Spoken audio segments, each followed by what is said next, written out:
starting off with a basic social media workshop, this is the perfect one for me to present on, because I'll be the first to admit that I am definitely not across the ins and outs of social media, and that's because a lot of the builders that I work with need to get some of the basics done first.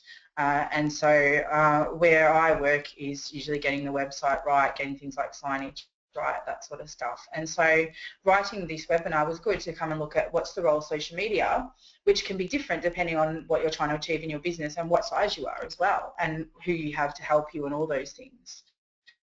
So it's not a case of everyone has to do everything that's possible in social media just because it's a modern thing and it's there. It's a case of it's still another marketing avenue that you use for your business according to what you want to achieve. So again, you guys are still in control. You don't have to do everything just because the market's doing it. You do the bits that are going to get you where you want to get in your business. So to best illustrate that, we have my classic diving board, and I apologise to anyone that's already seen the diving board. We won't spend a lot of time on it today, but what this demonstrates for you is if you can imagine that your business is the wooden plank that's at the top of the diving board, so the horizontal line is your business. And for a lot of businesses in this industry, the vertical plank, which is the ladder for the diving board, would be referrals. So in other words, in the construction industry, you can find lots of businesses that are 100% referral based or 100% word of mouth based. And what you really want, if you want your business to grow, if you want your business to specialise in a particular area, if you really like doing a sort of work, or if you just want your business to have consistent work, what we want to do is look at having more than one thing that drips new inquiries into you. Because if you only have the one thing, then a particular time of the year your clients aren't feeling like referring you, suddenly you've got no inquiries and you've got no quotes. And so what we want to look at really is having a bit of this kind of a situation instead, so that you've got lots of different marketing strategies all bringing inquiries into your business, and then if one doesn't work for whatever reason, then the others are still going strong. I was trying to get my little flower to make sure everyone can hear me. Can everyone hear me, Kerry? I believe so. I can hear you. So excellent. Yep. It's always nerve-wracking for the first one. I can hear my phone's going off with text messages, so I just thought, oh God, I hope Kerry's not texting me to say you're talking to the computer by yourself. No, I can hear. So that's good. Yes, Kim has said she can hear. She can hear as well. Thank you. Yep, and thank Sandra. you, Kim. You saved my bacon. Thank you. Okay, so if that's the case, if we have to do all, we want to do a little bit of all different types of marketing that's working for us. We don't want to keep throwing our money at one thing that's not working, and we don't want to have all our eggs in one basket. So if we're going to do a few different things, there's a few reasons why my business would recommend that you look at doing digital marketing. So if you do things that are online, and there's a few reasons for that. One of the main ones is that online you can be whatever you want. So if you've got a reasonable website, there's no reason to say that you can't look as credible and as professional and as modern and as high quality as a much larger competitor. So that's the first thing. It gives it a level playing field. It's easier to have specialties, and you can have multiple specialties. So you could have a page, for example, on sustainability that only people that are interested in are going to go to. Which is really difficult to do, obviously, in a print ad or something. You can potentially reach everyone in your area that's looking for a builder via online, which back in the days of, it's akin to the yellow pages, but back in the days of local papers, you couldn't definitely not reach everyone in your local area, but you really do have potential to do that with various online things. And most importantly, for marketing nerds like ourselves, the business owners don't usually care about this as much, but we absolutely love it, and that's looking at all of the ins and outs of measuring how your marketing is working. And so by looking at your website stats, by looking at the various analytic tools that they have in the social media, you're going to be able to know exactly what people are interested in, exactly what time of the day people are on various social media channels liking your business, and you can tell all of that, and you can basically take that information and kind of fix things up a little bit and then rerun them, and it costs you less money and it works better. So in my health business, I've been doing that just recently, and I've brought the cost down from $3 for a person to go to the website to 98 cents or something, and it was just by going, this amount of people in this age bracket seem to be more interested at this time of the day, and just changing it to suit exactly what the reporting's telling me. Easy to keep on top of what else is happening in the industry. One of the things about digital marketing versus traditional marketing is all your competitors are going to be there. So that's both a plus and a minus. I like to see people doing something where not all your competitors are. So you do a stall at the local show, or you do a shopping centre display, or you do a letterbox drop, or you do something where you're going to be the only builder, because that's another way of getting to different people that aren't quite at that shopping phase yet. And finally, with digital marketing, the cost is increasing, especially in social media, depending on which channels you're looking at. And so you kind of need to keep informed about it so that you can go to the ones that are going to work for you without costing a huge amount of money, unless you're in the market to get leads and leads and leads and leads. You want heaps of inquiries, in which case you're probably willing to spend the money, which is great. Okay, now I've tried to not be too stat heavy on this presentation, because you could actually do a webinar on social media and just hit the button and show you stats for the whole 60 minutes. So I prefer not to do that, and I'm sure that you're thankful. But here's some stats that I thought were interesting, and they're actually from the Census social media report, and it's just for Australia, so that's why I liked these ones. But probably the most pertinent is that where is it? Only 30% of all social media users follow businesses. And so I think for me that has something to say about the more personal you can make the content or the stuff that you post online, then the more likely people are going to follow you, because they're interested in the personal stories as well as just the brand. And 55% of users look at reviews before making a purchase, so that's especially relevant in trades and builders. As you can imagine, people are going to do their homework in terms of reviews, so best we do as well. Okay, so I've put this slide together in conjunction with Nicola. So basically I wrote the questions and then got Nicola to give me the answers. And this is just a rough guide, and this is certainly not categorically what you have to do, but this is just a rough guide to go, depending on the size I am, what should I be using social media for, and what should I be expecting out of it, and then how much time am I going to need to invest in it. So if you're a small business that's doing, 6 or less projects a year, if you're a builder, and, a couple of projects a week if you're a tradie. If you're, and you really don't have a budget, and it's going to be one of the two owners of the business that's going to be doing the social media work, then you really don't want to start by trying to do everything on that, because there's going to be hours and hours and hours that's probably coming out of family time, because you're probably already too busy in your work time anyway. So what you want to do is start small and kind of build a base and a network of people that know who you are, so that then if you do want to start getting bigger, you've kind of laid that foundation. If you're a medium business, or if you're a small business and you want to grow to be a medium business. So, I mean, the takeaway there is you need to do marketing to the level that you want to be at, not the level that you are at. So if you're a small business but you want to be bigger, you might have to spend more of your income doing marketing to get to that point, and you need to be doing the same amount of marketing that a medium-sized business would do. Hopefully that makes sense. I sort of went around the bush there. But if you're a medium-sized business, then you can start doing things to get people to your website and to be building a base of people that don't know who you are. So you've got your community of people that know who you are, and then you've got a network of people outside of that. And you really need to have someone in the business that can be in charge of your social media or your online advertising. But it doesn't need to be a marketing person. It can be a uni student, it can be a teenager child, it can be a receptionist that's got an hour a day or something. So that's the sort of setup that you'd have at that point. And then finally, if you want to hit things hard and you have a person in your business that's probably full-time on marketing, then you could be doing things on all channels.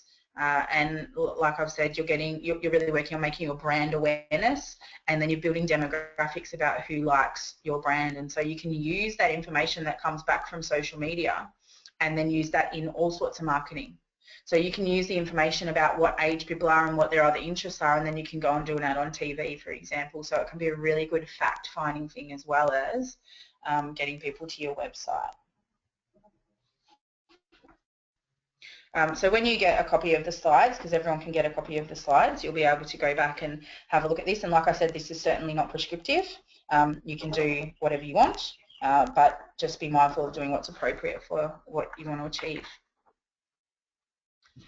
So in that same vein, and this is sort of where I sit in terms of social media, is make sure it's the right thing for you to do right now.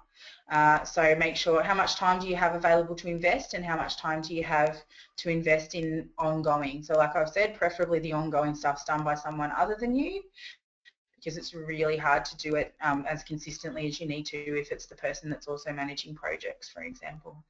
And look at those things, and if you don't have the time, if you genuinely, when you look at things, don't have the time to set this up, then look at finding someone to do it. And there's lots of really, really inexpensive ways that you can get people to help in your business, especially with fun stuff like social media. So you can do things like outsource it and get students in to do it, that sort of thing. So think about what you need to get out of it. Only 16% of small businesses measure their results, which sounds about right to me, horrifies me at the same time, but it's not sexy to most business owners to sit there and look at stats. But what I would say is if you're going to do social media, you have to be measuring your results, because otherwise you're going to be seriously wasting bucket loads and bucket loads of time. And if that's time that you could be spending dealing with clients and selling new projects, then you've really got to make sure that it's the right thing to do. So make sure your expectations of what you're going to get out of it match what is possible to get out of it as well. And finally, in terms of our preparation part of the seminar, of the webinar, sorry, is don't start social media until you've got some of the basics in place. Because if you don't have the basics in place, you're going to be seriously wasting your time. And worse, you could be pushing your name out to a whole heap of people and then having them be disappointed by what they find. So you can't have those people unsee your dodgy website, for example. So make sure that you've got your website, that it's up to scratch and it matches the standard of your work. If I walk through one of your jobs and I go to your website, I want to have the same feeling. If it's high-end, it's high-end. If it's modern, it's modern. Do you know what I mean? And make sure that your website, you reviewed it and you make sure that it will convert, so that when people go there, it's encouraging them to actually make an inquiry, make it easy to get around, make it really obvious to find the contact button, etc., etc. We can give you a list of things to look at when you review it if you like. Just get in touch with us with the details at the end.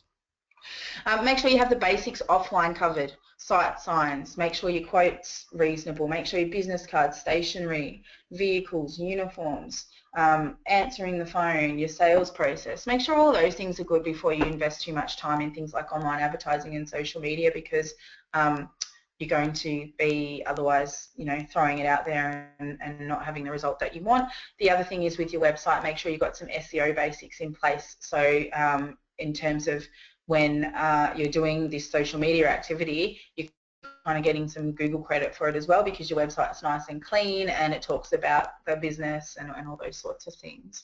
If you've got any questions about SEO, you can always listen to the SEO webinar that we've done. Now make sure that you're confident in your service and delivery, because when you go out to social media, you're going to get client reviews and you're going to get client feedback. So you want to make sure that you're comfortable that that's all going to be fairly good. It's never going to be perfect, obviously, and there's ways that you can manage it, but you want to be fairly confident that you're going out there and you're spruiking something that people are going to advocate back for you. Know your target market. What keywords to include, that's a keyword analysis thing. You can go on my website and have a look about that if you want, but it's basically just working out what words can we put in our social media content so people can find us. And know what you want as an outcome and who's going to do it, basically. So again, same as what I always say, if you're going to go do some marketing, do a plan. If you're going to build a house, do a plan. Either way, you're going to end up with a lot of wasted time and a bit of a disaster result if you don't do the plan first. So good social media has ticked some boxes, and a social media review looks at some of these plus some other things, but how it's laid out, the content, how often, so frequency is a really important one. Engagement, getting people to get involved and click on things and like things. Fast response, so Facebook in particular measures how quickly you get back to people nowadays. And so all of those things count to whether you're doing well at your social media or whether you're, and if you're not doing well at it, you're literally wasting your time. So that's why it's important to only do as much as you can handle. So what we've got is we've got a whole heap of examples of people that were kind enough to donate their social media for us to have a look at. And what we're going to do is, if we have time, we're going to show you some examples of those social media that are doing it well and different things. But what we are thinking too is that we're going to actually sit down and do a review, a proper review on each of those companies and ask them if they're happy to be involved in a case study. So once they make the changes that we recommend, then early next year we can do another webinar and look at, what did we recommend they do and what's been the results since, which I think would be really helpful for people. So just let Kerry know if you want to be on expression of interest for that one. Oh, and by the way, Nicola, if you're on, we're doing another webinar next year for case studies. Okay, so I will see if we've got Nicola here, because what I've done is put down a whole heap of questions that I get asked all the time when I'm writing marketing plans for people, and I'm going to get the expert to answer those for us. But if you have any more questions about the general social media stuff that we've covered so far, type them through to Kerry and she can add them to this list. Past this, we're going to start looking at content and we're going to look at the different media channels. So that stuff's all coming up, but I'm going to ask Nicola to go through some of these questions for us now, hopefully. Thank you. Yes, I'm unmuted now. Thank you for that, Kerry. Okay, so everyone, this is Nicola. Like I said, she's an absolute superstar, so we're lucky to have her on today. Oh, thank you. Don't know if that's true. So the first question, Nicola, is at what stage of the business should people be starting to look at social media? So probably the best time to look at it is once you've already got your website established, or some people will do social media without a website, but I think that the people that are getting the most results have a good website to drive the traffic to. You can put a lot of information on social media, but it's better if you can always drive traffic back to the website to get even more information. Yeah. Okay, great. And so if someone isn't doing social media, are they missing out on something, and what are they missing out on, so they can make a decision about whether they need to be doing it or not? So I think now, because social media is so popular, most people, when they're looking at doing any sort of project or purchase a product or service or anything, they usually look to social media to see whether or not there's a presence there, and also if any of their peers have reviewed or liked the site. So I think that if you're not actually on social media, it's kind of like, well, why aren't you? In saying that, if you're not going to do it properly, you do more harm than good by actually being on there. And so it would sort of be like 5 years ago, if someone didn't have a website, it was almost like they didn't exist anymore as a business. And so is it sort of starting to go that way with social media? Yeah, it is, because it's free to set up. Yeah, and it's like a credibility and free to keep going, except for the time, obviously, that it takes for you to do it. Most people expect that businesses will have some form of presence out there. So it's a credibility thing. So like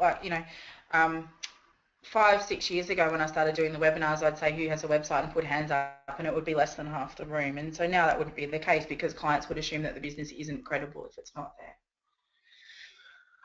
Okay, so what is this thing about likes, and why do we need them, and how many do we need, and how the hell do we get them? Okay, so likes is basically a little bit of like an approval rating. So it means that there's people following your actual page or your post or so on. It's kind of like, telling people that you exist and that other people trust you and like you. But it's also a way for Google to know that people are actually interested in your content. And so therefore you get ranked higher that way as well. The way to get them is basically to share your site as much as possible, as well as creating really good content that makes people like it. Okay. Cool. So it's all about being genuine, which is where the whole internet is nowadays, do you know what I mean? Yeah, social media, it's not so much your traditional marketing copy, it's more about your own personality and voice. So it's kind of like you're speaking to a friend rather than you're writing copy for an ad. Great. Okay, and so what sort of commitment are they looking at in terms of how often they need to post things? And I think you probably just mentioned about scheduling now as well. So the good thing with social media is that you can pre-schedule, which means you don't have to be online all the time. You're basically going online just to respond to other people's comments and that sort of thing. You do probably need to be posting more regularly than what you realise. So with Facebook, you probably need to be having something on there 2 to 3 times a day. And I know it sounds like a lot and that you're bombarding people that like your page with too much information, but chances are they're actually not seeing it. So you might post 3 times a day, 7 days a week, and someone might only see 2 or 3 of your posts that week. So it's just a matter of tracking what your actual users are doing and how many people are seeing the posts, and that'll help you in the long run be able to update it. Then with Instagram, again, it's sort of 2 times a day is enough on Instagram, especially if you're using the analytics, like Catherine said. You can see when the people are online that you're wanting to see your information, and then obviously you post at that time, so you guarantee that people are seeing it. Instagram isn't like Facebook. You are in someone's news feed until someone else bumps you out. Instagram doesn't choose who does and who doesn't see your posts. Yet. Okay, and can you recommend somewhere where people could start if they wanted to get some walkthroughs? Like, is YouTube the best place to go if someone wants to get some help after today's seminar, other than us, obviously? Yeah, so YouTube has heaps of different guides on there, and they're step-by-step videos, which is fantastic. Otherwise, you could go to, there's a lot of social media blogs around. So there's like the Social Media Examiner. It is a little bit higher level, but it'll give you a pretty good idea. And they do have some beginner guides on there as well. But YouTube's always going to be your first point of call, because that'll link through to a lot of the websites too. Great. Okay, and was there any more questions for Nicola until we press on, Kerry? We've got a few questions coming in, so I'm not sure if some of them may be answered a little bit later, but actually Craig had an interesting question. He said, I don't have Facebook. We might take one now and then push on till the end, because I don't want to run out of time, and then if people want to hang around, they can. Okay, yeah. So Craig said, I don't have Facebook. Given that my clients are mainly between 50 and 75, is it advisable to start? Nick, do you want to answer that one? I'm sorry, could you just repeat that last bit? So he said he doesn't have Facebook, but his clients are mostly between 50 and 70. You'd be surprised the number of 50 to 70-year-olds that are actually on Facebook. It's a little bit tricky. What I would suggest, if you haven't started it, before you take any time, if you've got a mailing list, I would actually advise that you ask the people on your mailing list whether or not they're on social media and what channel that they're on, because that'll give you a really good idea about the people that already come to you, what social media channels they're using, if at all. Great. And besides, you guarantee that you're going to get some likers once you've set it up that way. Yeah, exactly. Great. Well, okay, well, I know there's heaps more questions. Yeah. Yep. Yeah, if it's something that it is not covered, that I haven't covered properly, let me know. But I'm just mindful of watching the time too. So we'll definitely answer everyone's questions at the end if I haven't covered them throughout. Okay, so choosing your channel. So we've already covered this a little bit in terms of that you have Facebook and Instagram, and you would have seen from our list of the small, medium and large businesses that those are the 2 that we would suggest if you can only start with 1 or 2, that's where you start for a builder or for a tradie, for that matter. And that's because they're less time intensive than some things like Twitter, but also they are a better fit for the demographic of the people that you want to attract, and also they lend themselves to the visual nature of builders. So what you want to look at, which Nicola's already talked about a little, is who are your best clients, who's already on your mailing list, who do you already have email addresses for, and have a look at those people, and that's the best place to start. you know, over time through doing social media, you'll get a tighter idea of the types of people that like your business. But at the start, just look at replicating your best customers. One of the things, number 7, so number 6 is what Nicola talked about, just ask them what they're on. Number 7 is one that I thought was interesting, which is, are the people that you work with behind the trends, on the trends, or ahead of the trends? And that can dictate which social media you choose, because if you've got lots of clients that are what we call early adopters into technology, into the latest things, then maybe you can be a bit more experimental with your social media. Secondly, what is your brand personality? And so in marketing speak, this is called brand identity, but I like the word personality because it kind of explains what we're talking about. And you know, this is something that you need to work out, especially if you're going to have multiple people posting on your Facebook page. So for one of my businesses, there's I think 6 different people that can post things, and this is better in terms of having lots of content without having to do it all myself. But what it means is that we've got to make sure that the tone's the same across all of them. And so the easiest way to do that is to work out what sort of personality your business has. And there's some examples there of businesses that all have different personalities.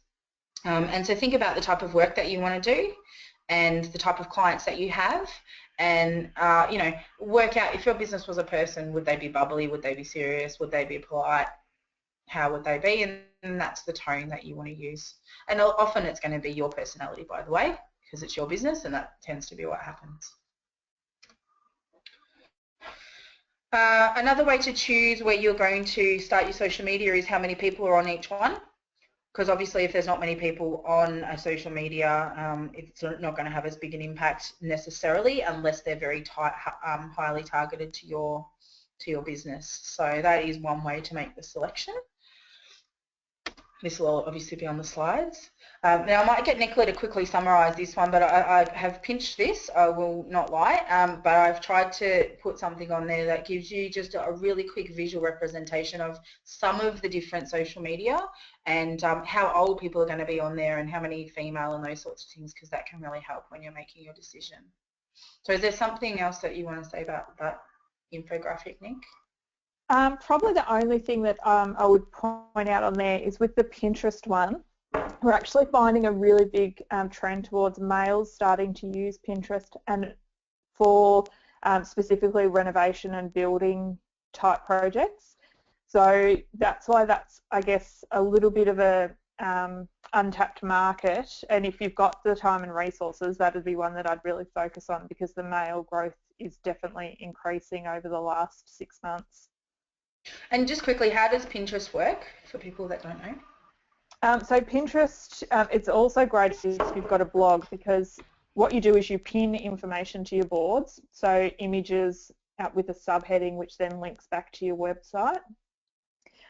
So you could be pinning blog posts or new gallery images, close-ups of different work and that sort of thing. Then when other people view your board, because you think of it like a pin board, and they view your board where your image is, they can select that and pin your image on their board as well. So people following them will see that image and then hopefully repin it. So you get, it's like a viral reach, I guess, of your images, and every single time your image gets repinned, it's still linking back to your website. So you could only have, say, 20 followers of your actual board, but you might get 200 people seeing your images because other people are sharing them. And in terms of the application for builders, one of the biggest things that I've seen with this one, and also with Instagram, which they're both image platforms, is in particular the kind of what we would call in inverted commas MasterChef craze. And so there's a lot of people sharing images of kitchen renovations particularly, and of kitchens in new homes, and some of the features there. So I think that foodie trend's definitely been kicking that one off. But yeah, even exteriors, anything that is, you know, if it's a special feature that you'd highlight in a walkthrough or in an award entry, then it's definitely something that you could share on one of those visual platforms as well.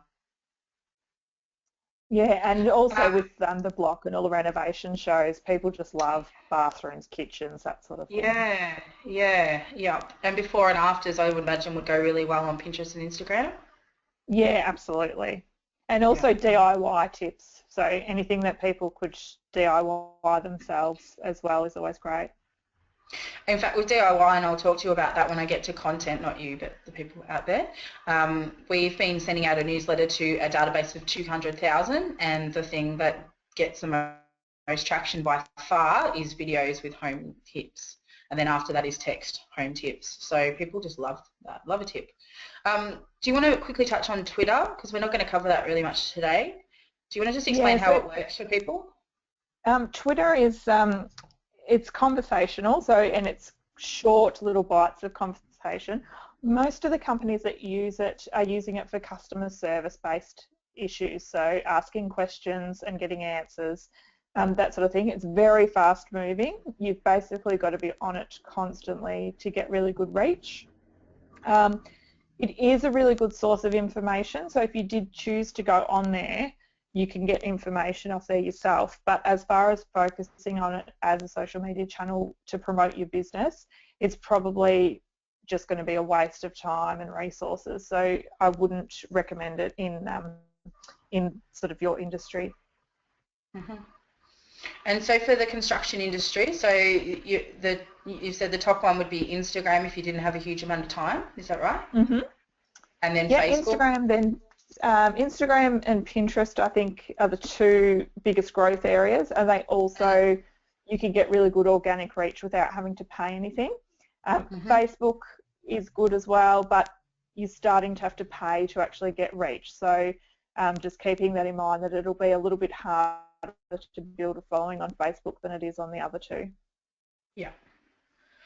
Cool. Okay. If there's any questions about any of those, we can answer those at the end as well. So my first question, which I get all the time, is my target is, ready, third and fourth home builders, white-collar professional people who are 40 plus. So where would be the best channel to focus on for those people? So those people, they do use Facebook, but mainly for their own personal I guess communicating with their friends, that sort of thing. They will be on LinkedIn, and they'll actually be quite active on LinkedIn, so that's a consideration for building a business page there, and then you don't have to spend as much time on it. You can just build it and then drag people back to your website, or you can participate in some of the groups on there. I would focus on probably Pinterest or Facebook. Okay. And the second question, which I think we've already answered, but often it's the female that makes the initial inquiry. And should we take that into consideration when we're choosing where to go? Should we be looking at stats about male and female in our area, or do we just get started? I think Instagram is great for women making decisions because it's very visual, and women like to make decisions based on seeing that visual aspect. So that's something to take into consideration. If you are going to use one of the visual platforms, is making sure your image quality is really good. No one wants to see blurry pictures on Instagram, so just making sure when you are taking pictures that they're quite crisp. You can put filters on there, and you can there's plenty of apps available on your phone which will just tidy up your pictures a little bit. But yeah, if you're going to delve into social media, just make sure it's quality. And that would probably be another thing in the preparation that we talked about earlier, is if you do have a professional photographer coming around at the end of a job, maybe get them to spend an hour more than they would normally do and get some close-ups of features and some different angles on some of the more emotional areas, so the kitchens, the outdoor entertaining, the front entrance, etc., so that you've got some more content than you'd normally have once you get into social media. Yeah, and I think we've answered the other one before, which is if they're not sure, the best things to start with are Instagram and then Facebook. Yeah. And I would then throw in there also having a blog. Yes, definitely. Okay, which we will talk about. So social media plan, I'm going to hand over to Nicola to present this part because this is her thing. And again, having a plan is just, it's kind of a sub-plan under our marketing plan, if you like. So the marketing plan decides what we want to achieve, and then the social media plan is within that how we're going to do the social media bit. So I'll just flick to you, Nick, if that's all right. No worries. I'll get you to switch the slides. So creating a social media plan. First of all, you set up your goals. So are you trying to create sales directly from your social media? Are you trying to expand on the amount of people that that know about your business? Are you trying to have a customer service based feel to it where people can ask questions and have them answered in real time? So what sort of thing do you want to actually achieve from your social media? A current social media audit. So what we do is if you have got any existing social media is go through, have a look at it, how regularly are you posting, how many comments are you getting on any of the posts that you make, how many likes, is anyone sharing your content, the overall look and feel, and who we think that the social media channel would actually relate to, and is it the person that you're actually trying to relate to. So then from there, set up your social media accounts, so the ones that we've decided to focus on, you'd get those set up properly. And then it's also a matter of doing a bit of research of what other people in your industry are doing online. So not necessarily your direct competitors, it might just be other people that are doing social media very well. And just having a look and seeing what sort of engagement they're getting. So if they put up an image of someone handing over the keys to their new house and they get, say, 20 comments on that, then you know that's the type of photos that people like to see. Or if you see that they've put up an FAQ sheet on their Facebook and it links back to their website and a lot of people have shared that information, then again you know that's something that people are looking for. So it'll give you a really good indication on what you should be focusing on.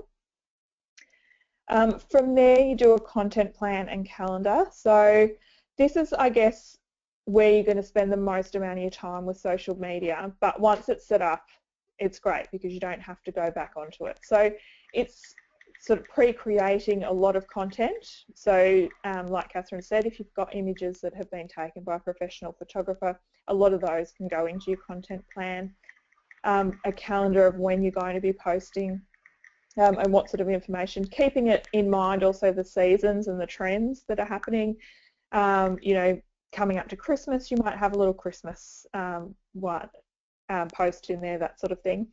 The only thing with a content plan and pre-scheduling in advance is you want to leave room to do the odd impromptu post. So if you're on site and you see something that you think might appeal to the audience, or something funny happens, or anything like that, that you can still post there. You're not restricted to what's in there. But by having a content plan as well, if you're sitting there on a Monday morning and you think, oh, I know I'm supposed to do a post on a Monday morning, everyone's online at 8 o'clock Monday, I have to be there.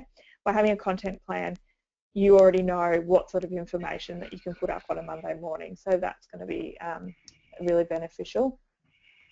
And then it's just a matter of test, evaluating and adjusting. So again, going back to your analytics, making sure that every time, every month you're running stats, you know what sort of content your audience wants, you know what's working, and adjusting your content plan to focus on more of that information.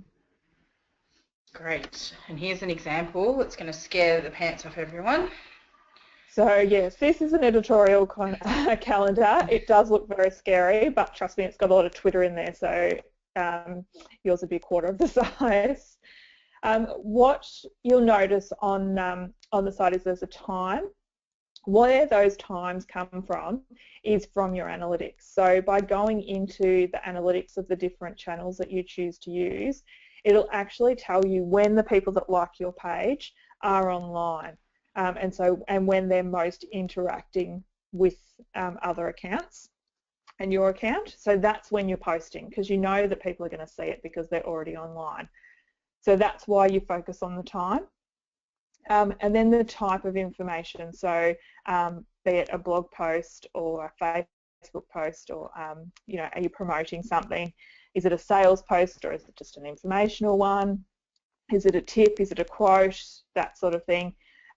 Your topic, and then you can put the information on what you're actually going to, what you're going to say underneath your post, and the image or the the link back to your blog that's going to be on there. So basically, if you can sit down at the start of the month or the start of the week, if you're doing it weekly, have that mapped out. Obviously, it's very easy to hand that over to someone to pre-schedule all of the information in, and then it's just happening and it starts running itself once you've done this part. Great. And the good news is you can get people to do this bit for you. There is a DIY guide at this link, which when you get the slides you can click on, which is where we've taken some of that information from, so you can follow the steps through that guide if you want some help setting up a social media plan as well. But what we'll do is just get a little bit more insight from Nicola on that. So what would you look at in that social media audit? I think you covered that one just before, didn't you? Yeah, so I think I covered most of it, but you're basically just picking it to pieces. So the overall look and feel, the amount of engagement, the amount of followers, the amount of shares, whether you've done any advertising, that sort of thing. Okay, and so the next two questions Nicola has already answered for us, but definitely this one. So is it better to train someone in-house to do all these posts or to get someone to do it for us? And so we can also just explain that we don't do it. But, what is the best way to do that? Okay, so with social media, I think that it's really, really important that someone within the company does have some control over it, because it's all about your brand and your personality. And if a potential customer asks a question online, you want someone in the organisation to answer that as soon as possible. You don't want someone else who's monitoring it to say, oh, I'm not 100% sure, but I'll get back to you, and then a day later they've got hold of you and then they've put it up there, that sort of thing. It's great to outsource the actual content planning, because someone can give you a really good idea of what you should be posting by doing research and that sort of thing and setting up a plan. But as far as interacting and answering social media inquiries and that sort of thing, you really need someone in-house to do that. Yeah, and I look after social media. I keep an eye on it for one of my clients, which is a multinational company, and there's exactly that disconnect where we've got a complaint and it's being texted around to different people because no one knows who to answer it. So definitely, which I think answers, having seen that plan and the amount of research that goes into it, that kind of explains the last question, which is why a marketing agency would charge around $3,000 and why we charge almost $1,000 for a plan is because of that research and that detail. Is that right? Yeah, so there's a lot of research that goes into creating the content, right down to finding out what sort of content's trending. There's different ways that through subscriptions that we find out that this is the the keywords that are trending at the moment, and you're getting 300,000 shares for this type of information. So that's all information that we pull together when we're making content plans to make sure that whatever you're putting online is as shareable and is going to rate as highly as possible. Great. I'm daunted. So to make things as easy as possible, if you are putting this content together yourself, and like you can see, the amount of work is spent at the start setting the thing up, and so what we've given you in the next few slides is a whole heap of ideas about where am I going to get the content from, what sort of content should I be putting up, because it's writer's block that can be the worst thing with social media. Is it's Monday morning, I need to do a post, what the hell do I write about? So what we've done is put together some ideas for you. So first thing is the rule of thirds, which is that 1/3 of your content should be personal. And there's a whole heap of different ideas there around personal stuff. So it can be stuff about your staff, it can be photos of the owners accepting an award, it can be things that are coming up, it can be birthdays, it can be anything that is letting the client become closer to you guys as a personal organisation. You don't have to be a faceless company nowadays to have credibility. You can be a business with real people and still have that credibility. 1/3 of your content can be sharing things often from a third party. And this is where things become really easy for you because you can simply pass stuff on and then credit it. So latest trends from suppliers. So you can get all your suppliers involved in providing you with your social media content. Interior designers are one that I use a lot of, and I'll show you an example in a minute. Home hints, like we talked about. So one of the newsletters that Jenny, who's on my team who looks after newsletters, sends out is for the gyms group. There's over 200,000 people on that database, and so it allows us to test what works. And far and away, hints, home hints things is what people love. Other local businesses, real estate agents, sports clubs, charities, all that sort of stuff if you're sharing that. And then finally, you can come in for the close, and a third of your content can be promoting the business, which can be asking people to go to your website. Might be as simple as, hey, we've just uploaded a whole heap of new photos to the gallery, check them out. Asking people to get down to your display for an open day. Promotions that are around different times. We're going to be at the XYZ show on the weekend. All those sorts of things that are sort of an outright promotion, so that you're not doing those every single post, but you are doing them enough to get some sort of return on investment from your time. And specifically some hints around content. So content hack number one is get guest writers. I'm a big fan of making your staff also contribute content. In my health business, we have 25 staff and they all need to write one blog post a month, and then we choose the best of those blog posts. And so what we're doing is we're using that content in multiple ways. So they all have to write a blog post. They can write a recipe, they can forward something from someone else and give it a credit, or they can write their own article. And then what we do is we pinch the best ones and put them in our monthly newsletter. And then what we do is we take the best ones from the blog and we also use them in our social media posts. And so if you can get other people giving you the content, then it's quite easy to use that in a number of different ways. The two examples that you see here are both interior designers. So they're interior designers that have worked with two builders that were clients of mine. And what we did is, in exchange for giving them access to the entire database, is they submitted an article once every quarter. So spring, summer, autumn, winter, the interior designers write an article about home design and home tips, and then we put that in the newsletter, and we've got some content. Content hack number two, pinch it off your suppliers, and this is a big one. People love latest trends. And I wanted to show off this website. Hopefully Jackie's on the webinar, but this is a new website for a kitchen company, and what they've done is this is actually part of their blog. So they've got their blog, which is all the articles that they've posted, but then what we've done is we've made a page of their website called Latest Trends, where every time they put a blog post, if they've ticked the box that says, yes, this is a latest trend blog post, it's also feeding back and making part of this web page. So what that means is this is going to always be up to date with the latest trends coming from the suppliers. And so it's just a different way of presenting the same information rather than having, oh, I've got to update our website. This is automatically updating.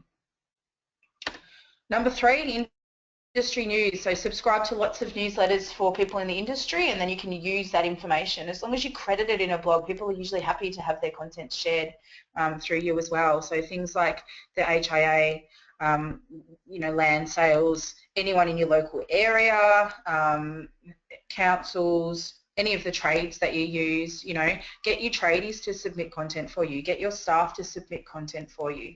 As long as you're pulling it all together and making sure the tone's the same, there's no reason why you can't get the legwork all done from other people in your business, which gives it a really nice feel rather than getting someone that doesn't know your business to write the content.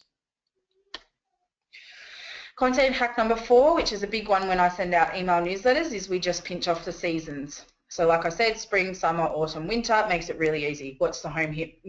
A cleaning company, what are the cleaning tips for spring? Or you've got a plumber, what are the things to watch out for in autumn? Or whatever it might be. Christmas, obviously, your business's birthday, things that happen in your area. And then, like I said, things by the season. It sounds silly to put recipes in, but renovation tips and recipes still fit really nicely with the types of things that people that are going to like your content like. And so if you're doing something about kitchens, there's certainly nothing wrong with putting a cocktail recipe or a food recipe in there. And what you'll find is those sorts of things that are not necessarily 100% related to you are things that people are going to really like. Do you have anything else on those before I wrap up into the last bit, Nicola? No, I think they're the main points. It's just sort of knowing your audience and knowing what they want to see and when they want to see it. Okay.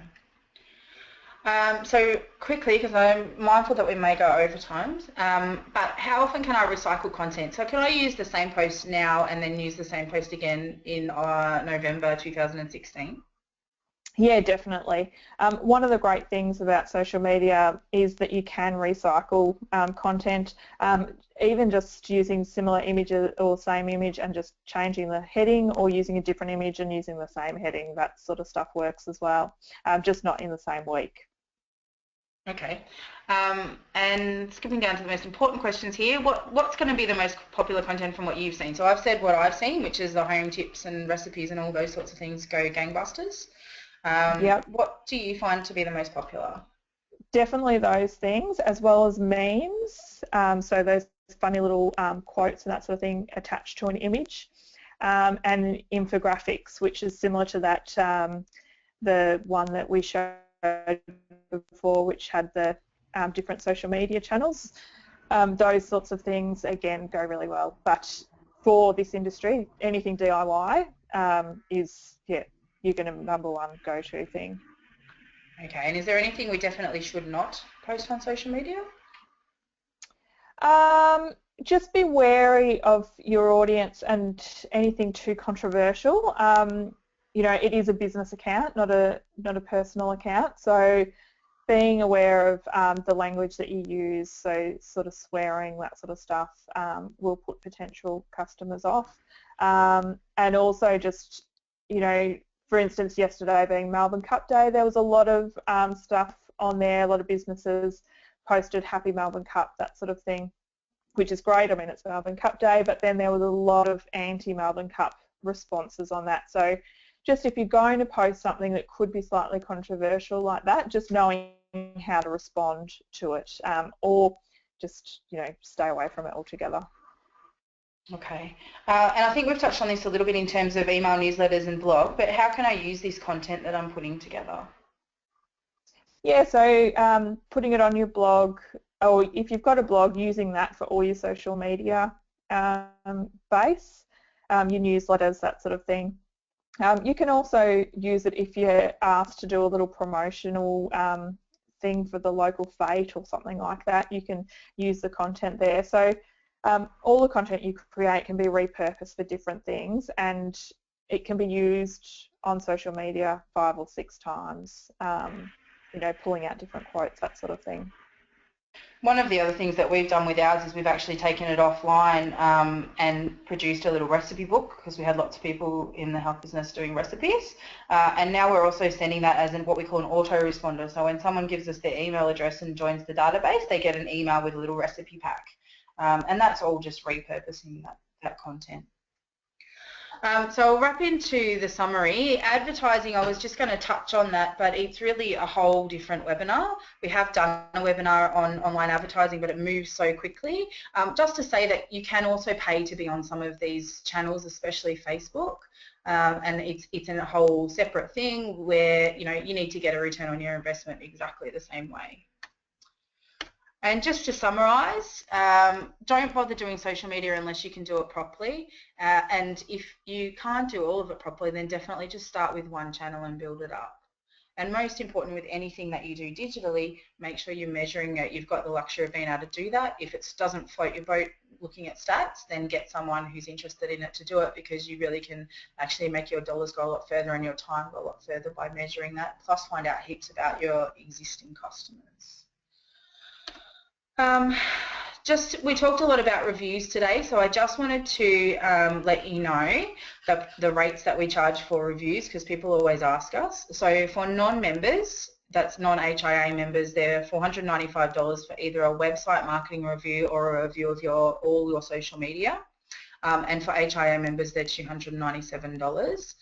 If you're on this webinar today, we're offering a package for both, but that is only for people on the webinar today. So if you can just keep that to yourselves, and you can email us if that's something that you want to take up to give you a start. So I'm going to throw over to Kerry now for questions, and Nicola and I are both happy to hang around, or there's our contact details there, and of course our social media channels if you want to get in touch with us that way. But we'll flick to Kerry so she can stem the tide of questions. Great, thanks Catherine, thanks Nicola, and thank you everyone for staying on. We've got a little bit of time left. If you have questions, I have a fair few to go through, so but if you do have to rush off, I understand. As I said, I will be sending out a link to the recording of this webinar shortly, but if you do have some questions, shoot them through now and I'll just start working through them. Often people have the same type of question, so you might have your question answered for you anyway. Firstly, Catherine, you've mentioned measuring your results. So Jodie's asked, how do you measure those results for social media? Yep. So your analytics is going to tell you as far as people going to your website from social media, but then within each of the social media platforms, they have their own analytics program. So you're going to have more stats than you know what to do with, quite simply. But what we do is we start by looking at the analytics, and we do, you know, and look at how many people are coming from each of those social media channels to the website, because again, that's a bit more meat and potatoes for me. How much are you actually getting back? And then within each of the social media channels, they'll have their own analytics. So, for example, Rachel's asked, what is the website for Instagram analytics? There's, I believe, a free one and a paid one. Nicola? Yes. So Iconosquare is the best one for analytics for Instagram, and it has a free version and a paid version. The only difference between the two versions is that if you have the free version, you've got to log in every single day for your stats to be refreshed, whereas if you have the paid version, it'll automatically refresh every day without you having to log on, and you can just log on once a month to run the stats. I think it's around about $5 a month or something like that for the paid one, so it's worth it if you're going to focus on Instagram.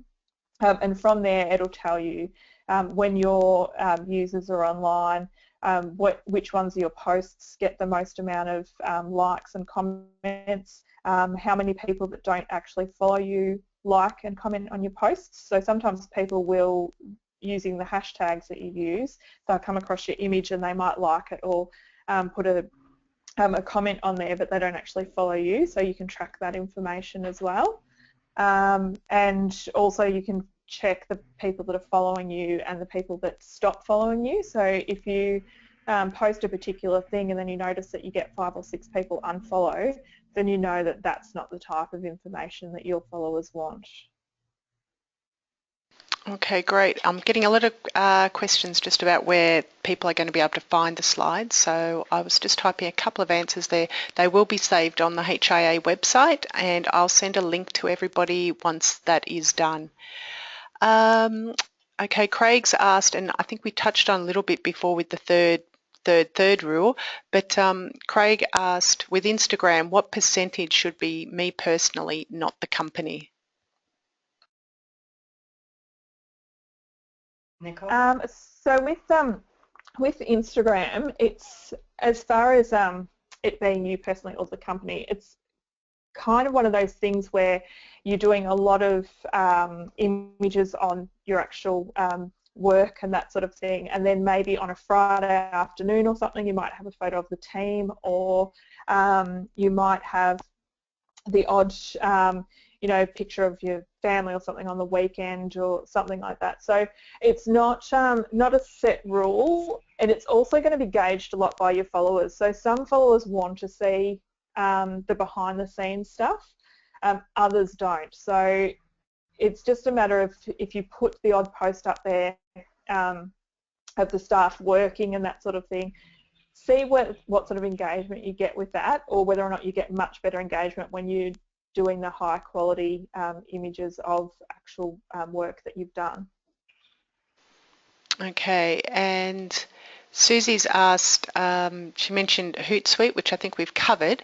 Do you believe it's a good way to schedule posts for both Facebook and Instagram? And what do you think about putting the same posts on Facebook and Instagram? Nicola already answered this one for me, so I'll let her answer it for everyone else. With Facebook, you never ever schedule with a third party. You always schedule within Facebook, because if you schedule for a third party, then Facebook will penalise your post, so no one will actually see it anyway. So always schedule within Facebook. With Instagram, the best one that I found to use for that is actually Latergram.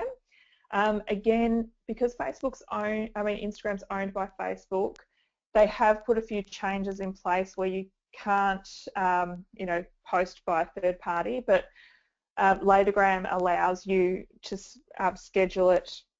Then it comes up on your phone that you've got to schedule it. You can select it, and then it opens up Instagram so that you can post into there. So I use Latergram rather than Hootsuite for that one.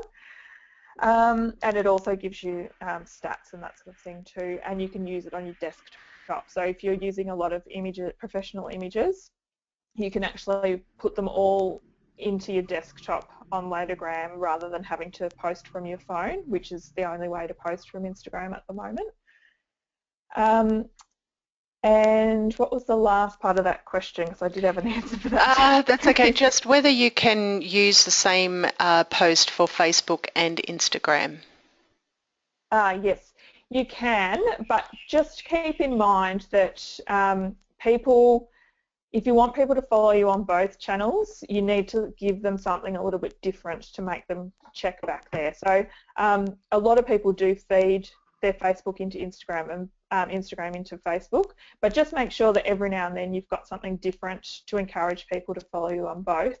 And the other thing is, because Instagram relies so heavily on hashtags, and also they don't have live links within the post, it's within your actual profile, you'll often say link in profile. So if you save that across to Facebook, it kind of doesn't make sense. So just tweaking your posts a little bit always helps, but definitely can use the same content.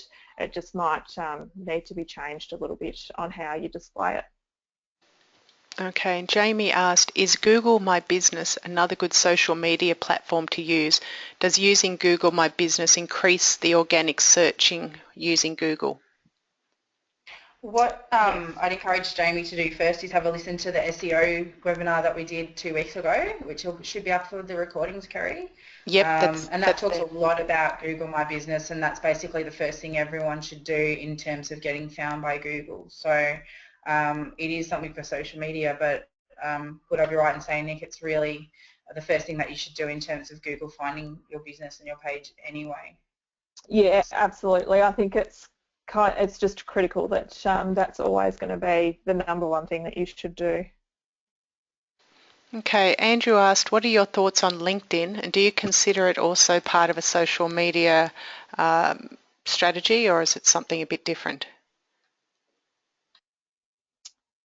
I do consider it as part of your social media strategy, but it's treated a little bit differently to the way that the other social media channels are, because it's much more professional and you're dealing with other, it's kind of like a B2B type sales, although for the building industry, obviously they are your ideal customer. So I think LinkedIn is quite good, but you do need to treat it slightly different to the other channels. You wouldn't just go posting images or anything on LinkedIn. You could put blog posts up there as long as they're quite business focused and relevant to the audience that are on there. The other thing I would say with that one is I've used LinkedIn quite successfully with trades businesses. So for trades businesses that want to be introduced to, for example, the owners of larger high-end building companies, for principals of really, really well-known architect companies or interior designers, those people can be inherently impossible to get in contact with by phoning them, and we've used LinkedIn quite a lot there, where we build their profile as a really high-end professional trades business on LinkedIn, and then connect up with the directors of some of those businesses, and you really got this opportunity to speak straight to the owner, which you wouldn't normally have. So that's another, if you're wanting, if some of your potential clients are businesses or are commercial people, then that can be a way to do that as well. Okay, do you have any suggestions as to how you launch your social media? Should you post an update on your website pointing people to like your page? Should you post on a page, post your page on other sites, for example, Riot Act for Canberra?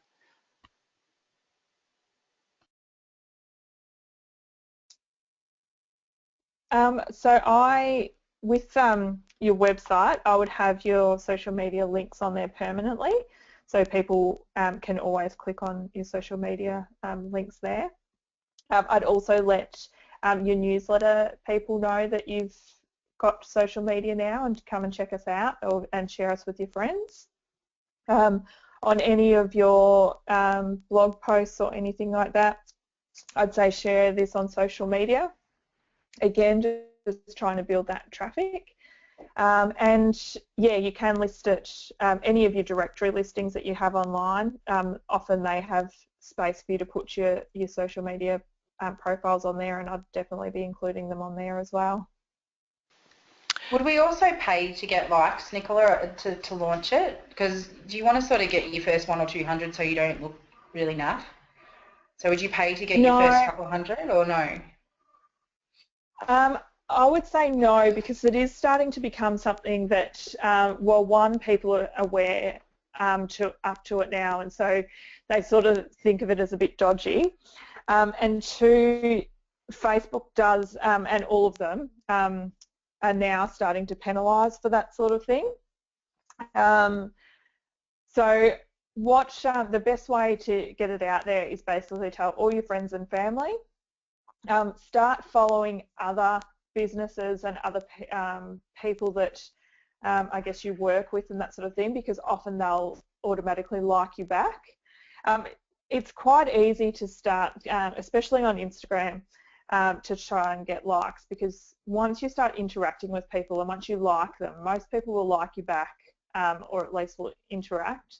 So it's just a matter of being a little bit more active initially to get your likes up, and yeah, borrow a steal from all your friends and family, asking them to share your page, that sort of thing, and just, I guess, always asking for people to like it. So if you're putting anything on your blog or anything like that, please check out our Facebook page. Please like us on Facebook. If you don't ask, people don't often think to do it. Whereas if you actually prompt them, then they'll often follow you instead. Okay, but if you don't actually have a website yet, getting a website, you believe, is your first priority, and then start working on these channels, or can you have these starting while you're waiting for a website to be built? You can start building it before you've got your website built, particularly if you are intending on having a website. It just helps to have a website because you've got somewhere to drive the people back to.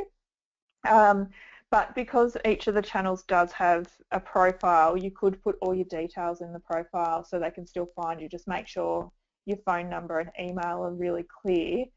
But it does work best when you do have a website. Okay, and can you just touch on, Gavin's just not understanding what we're talking about with scheduling. So perhaps I think you had that slide there with the, or Catherine, if you could go to that slide. So, and maybe just touch on with Gavin, and other people have probably got the same question, what exactly do you mean by scheduling?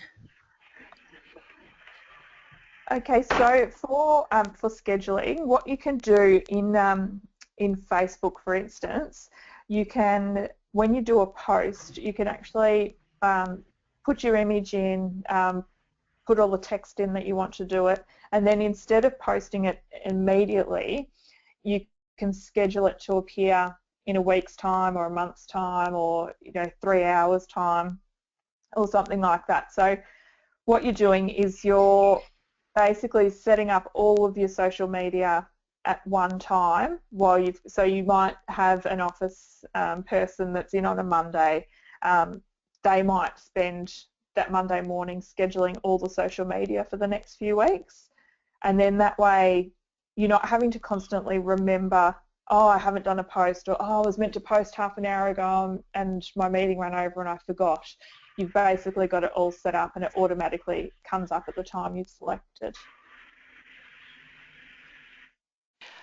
Christine's asked, do you need to get the client's written permission before taking photos of their properties for social media purposes? If the images are yours and you've taken them, you don't, basically you own the images, so it's okay to use them. You can't put their address on there without asking permission for the address, but as long as you own the image, you can use it however you like. And we've mentioned as one of the ways to produce content is to use other people's content, and Michelle's asked, how do you properly credit another person's content? So with, if you're going to be republishing a blog post or something like that, you always ask them first whether or not they would allow you to do it. And then you would put at the bottom credit or original source and then put the details there. If it's on Instagram, often you'll see someone's put another person's image up and then they might have a little photo of the camera and then the person's account, or repost and then the person's account name so that you know where the original photos come from. And there's also apps that you can use which are called Repost or Regram, are two of the most popular ones, which will actually put a watermark on the bottom of the image so that you know where it's come from.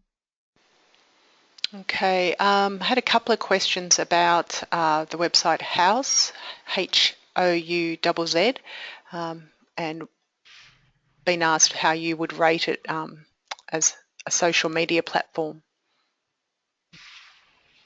I don't know how much you know about this one, Nicola. It's not usually popular in Victoria that we've seen. So I have a lot of clients in Adelaide particularly who are on it, and New South Wales, but it's not particularly used in Victoria, so we probably have to have more of a look at it to give you an idea. I know from looking at some people's analytics that they definitely do get traffic from that website. It's a clients forum type thing, isn't it, where people can go and review builders? Well, I think it originated in the States. They've now launched it here in Australia, and they have a lot of inspirational, aspirational images, and detailing some of the some award-winning homes or beautiful homes, and then you can actually find out more detail about who built it, what products they used, and yeah, so it's big in the States and probably starting to get bigger out here. I mean, I would say something like that is very targeted. Yeah, yeah. Elias has asked, is Yellow Pages Online still relevant for initial contact to then send people to your website? Anyone that's been on a webinar with me knows my feelings on Yellow Pages. So, Nicola, do you have an answer for that one? Oh, not online. Yellow Pages Online. Online, yeah. Yep. Yeah. Look, my thing with Yellow Pages Online is that if someone's going to Google for builder ride, for example, I would rather them click once and be on your website rather than click once and be on Yellow Pages and then click the next time and be on your website. So that's kind of where I come from in terms of that. Nicola, do you have any feedback on that? I agree with you from that that perspective, but I don't mind it just because it contributes to your SEO, and Yellow Pages, I guess, is ranked reasonably high for trust and authority, so it helps build your profile. But you'd want to make sure that you were ranking higher than Yellow Pages. You wouldn't want your listing to come up as Yellow Pages first. You'd want your website to come up first and then Yellow Pages. And you wouldn't necessarily want to be paying then, so you just have your basic listing for the link back to your website from Yellow Pages. Yeah. Yeah, you wouldn't do a big fancy ad. Okay. Kirsten said Houzz is a lot like Pinterest for building related things. Oh, we're going to check it out. Yeah. Yeah. So I've seen a few clients using it, and definitely they're getting traffic to their website from it, and it just hasn't crossed my radar to sit down and have a proper look at it. But see, you learn something new all the time, so I'm going to go check it out this afternoon. I've got 2 more questions, so if anyone has a question, type it in quickly. Otherwise, we will just finish off with these questions. You can always email me after the webinar if something pops in your head. Fiona has asked, do you need to set up a new Facebook separate, new Facebook page separate of your personal, or is it okay to make a new page from your personal one?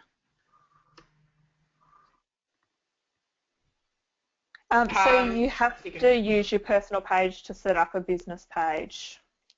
And it's pretty easy to do too, isn't it? But you have to have a personal Facebook page before you can actually create a business page. So if you don't have a personal page, I guess you need to set one up even if you don't use it. Yeah, and just make sure that it's set up, so your personal one is an actual profile, which can be all private and no one can see it if you don't want them to. But when you set up a business one, you've got to set it up as a page rather than a profile. So Facebook is penalising people that set up profiles that were businesses, but also you can only get 5,000 maximum people on a profile, whereas a page is unlimited. Okay. So it's a create page, which I think should be down the right-hand side of the menu if you're on your computer. It will say create page.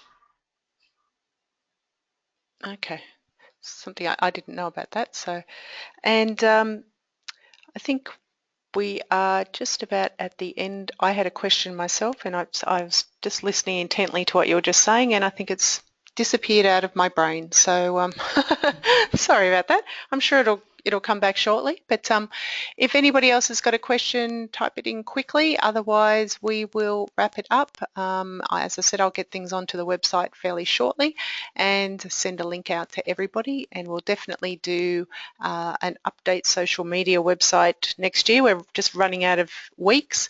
I will be finishing up at the very early December and taking some long service leave, so it really shortens the amount of weeks we have left. So thank you everybody for joining us and everybody who's stayed on for this extra half an hour, and once again thank you Catherine and Nicola for your expertise, and I always enjoy these webinars because I definitely learn something. So thank you very much everybody.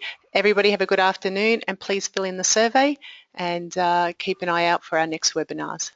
Thank you. Thanks, Bye Carrie. Catherine. Bye Nicola. Thanks. Bye.